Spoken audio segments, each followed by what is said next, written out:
مجھے بڑی دھمکیاں ملی ہیں مفروری کے دوران. مجھے یہ بھی کہا گیا کہ اگر میں پکڑا جاؤں گا تو مجھ پر تشدد ہوگا، لیکن بہرحال میں ہر چیز کے لیے تیار ہوں. امید ہے کہ مراد سعید بھی جلد منظر عام پہ آئیں گے. میرا ان سے کوئی رابطہ نہیں ہے مراد سعید سے، جب سے میں اس میں مفرور ہوا، لیکن میں سمجھتا ہوں کہ اب آہستہ آہستہ، کیونکہ دیکھیں یہ جو حملے ہو رہے ہیں نا جس طرح کے، اور یہ جس نوبت میں یہ پاکستان کو لے آئے ہیں، اب ہمارا انہوں نے گلا کاٹنا ہے تو گلا کاٹ دیں، ہمیں گولیاں مارنی ہیں تو گولیاں مار دیں، لیکن ہم جھکنے والے ہیں. بند کر دیں تاکہ میں جو نکل رہا ہوں اس کا کوئی ثبوت نہ رہے. السلام علیکم.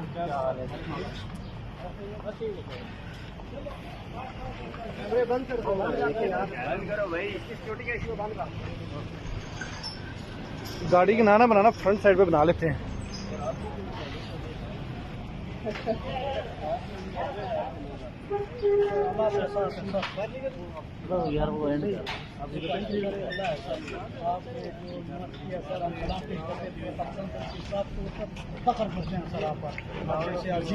ہمارے بھائی اب تو ماسک بھی اتار دیا، اب ہمیں بتائیے آج بڑے عرصے بعد آپ سے ملاقات ہو رہی ہے. دیکھیں جب بات یہ جبر تک آ جائے اور اس طرح جس طرح کے رؤف حسن صاحب پر ہوئے ہیں، تو پھر میں نہیں سمجھتا کہ اب میں جا رہا ہوں پشاور اور وہاں جا کے میں دوبارہ اپنی انٹرم ضمانت لوں گا، اور اس کے بعد میں پنجاب کے کورٹس میں جا کے اپنا مقدمہ لڑوں گا. بے قصور ہوں میں. جتنے میرے پہ 51-52 میرے پہ پرچے ہیں، ان میں سے کسی ایک پہ بھی کسی مقام پر میں موجود نہیں. کہیں پہ میرے پہ پٹرول بم ڈالا ہوا ہے، کہیں پہ پستول ڈالی ہوئی ہے، کہیں پہ شکر ہے توپ نہیں ڈالی ہوئی. تو یہ جو انہوں نے مذاق بنایا ہوا ہے، یہ مذاق اب ختم ہونا پڑے گا. دنیا ہم پہ ہنس رہی ہے. غربت کی لکیر سے کروڑوں لوگ نیچے چلے گئے ہیں. ملک میں نہ آئین ہے، نہ قانون ہے، نہ انسانی حقوق ہے. جگہ جگہ ٹی وی چینلوں پہ سوٹ بنا کے ٹاؤٹوں کو بٹھایا ہوا ہے.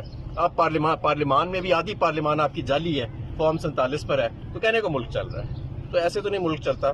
اب ہم تو انشاءاللہ تعالیٰ باہر نکلیں گے اور میں اپنا عدالتوں کے آگے اپنے آپ کو پیش کروں گا. میں بے قصور ہوں اور میں سمجھتا ہوں کہ اگر اس ملک کے اندر کوئی آئین ہے، کوئی قانون ہے، اور یہ ہماری اعلیٰ عدالتوں کو اور خاص طور پہ چیف جسٹس کو اب سوچنا پڑے گا کہ ان کی بھی ریٹائرمنٹ میں دن کم رہ گئے ہیں. وہ کیا لیگیسی پیچھے چھوڑ کے جانا چاہتے ہیں؟ وہ ایک ایسے فسطائیت کے قانون کی پاکستان کی، ایسے پاکستان کی جہاں پر آدھی پارلیمنٹ جعلی بیٹھی ہے، ایسے پاکستان کی جہاں پر شریف لوگوں پر دن دہاڑے حملے کیے جاتے ہیں، ایسی جگہوں کے اوپر یہ آپ اپنی لیگیسی چھوڑنا چاہتے ہیں، یا آپ ایک ایسے پاکستان کی جو نیا پاکستان ہے، جہاں پہ یوتھ تمنا کر رہی ہے کہ یہاں پہ قانون ہوگا، آئین ہوگا، اور سب سے بڑھ کے عوام کا راج ہوگا، کسی فرد واحد کا راج نہیں ہوگا. پنجاب میں احتجاج کی کال آپ کب دینے جا رہے ہیں؟ خان صاحب نے کہا ہے کہ پنجاب کے اندر آپ نے کنونشن سے شروع کرنا ہے. ہم نے ورکرز کنونشن سے ہم شروع کر رہے ہیں تمام اضلاع کے اندر.